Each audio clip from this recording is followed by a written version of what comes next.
one of the things from this was, I mean, because not only is he sexually exploiting this girl, he brings in quite a few people that he knows. And there's one instance in the lawsuit, which is both like a really crazy detail, but also something that I think sort of foreshadows some future stuff that happens, which is when he brings sex toys into the equation.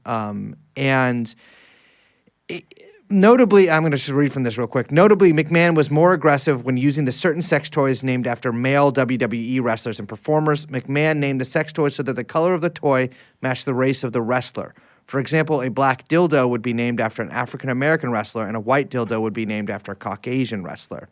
In addition to McMahon's infatuation with pretending that other men, and namely certain WWE talent, were in the room with them, this was yet another incremental step in desensitizing Miss Grant to his fantasy and eventual demands that she perform sexual acts or have sexual contact with others in WWE.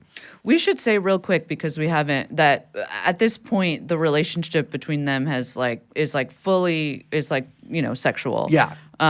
It does not seem consensual. It is not.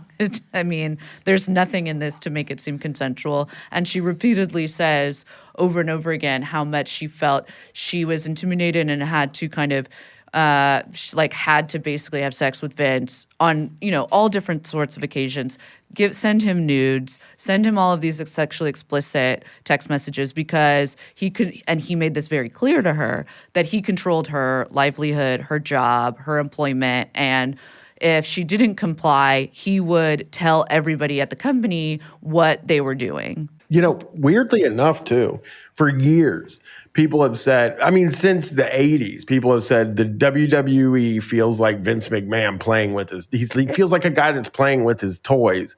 Yeah. So when that came out that he was naming dildos after wrestlers, it was just like, he's fucking everything that we thought he was, and he's worse than, you know what I mean? Because that was very strange. And also I found it, like, you haven't brought it up, and I'm sorry if you were going to later, but the Brock Lesnar stuff in there, where it's like, okay, so Brock Lesnar was the only wrestler he used her in the negotiations. Can you explain that really quick? So in the Brock Lesnar was thinking about leaving, because he comes in and out, and he's like a part-time guy. And he said, I think I'm going to, and the Wall Street Journal reported his name. It's not in he's called WWE wrestler number one or something like that. Superstar, yeah. And Vince, as part of negotiating his new contract, offers her up to him, and he, for some reason, can't perform, and just says a bunch of nasty stuff about him. He's gone now. He was supposed to come back last Saturday, too.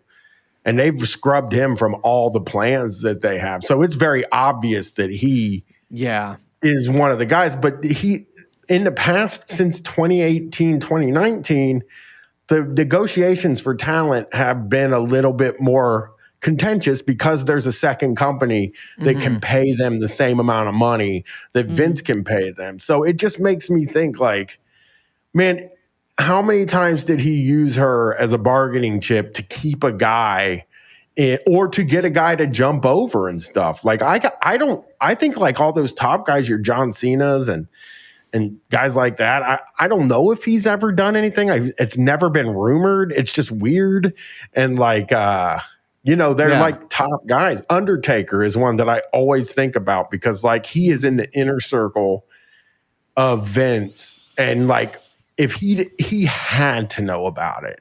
Well, that's what seems very clear from this suit, is that like over and over she makes the case, and I think she makes it, or her lawyers, whatever, make a very strong case that everyone in the fucking company knew about this. Like from like low level, like her level employee to like high level executives to stars. That like, and not just because Vince was, as we'll get into, she's like sharing insane fucking photos of her in like completely nude or having sex or in terrible, like just horrible, horrible photos, basically sexual blackmail, that he was sharing them with everyone. But also because he ends up like fucking like pimping her out to people, as you're alluding to, whether it's like people on staff or quote unquote superstars or His fucking physical therapist. his physical therapist Yes. who he like also sends her to. Yes. Basically, like Well- there's all of these situations where it's very clear that again, this sounds like almost like a vestige from the like quote unquote Me Too era, but there's a culture in this company and in this industry that like knew about this, didn't care, or covered it up.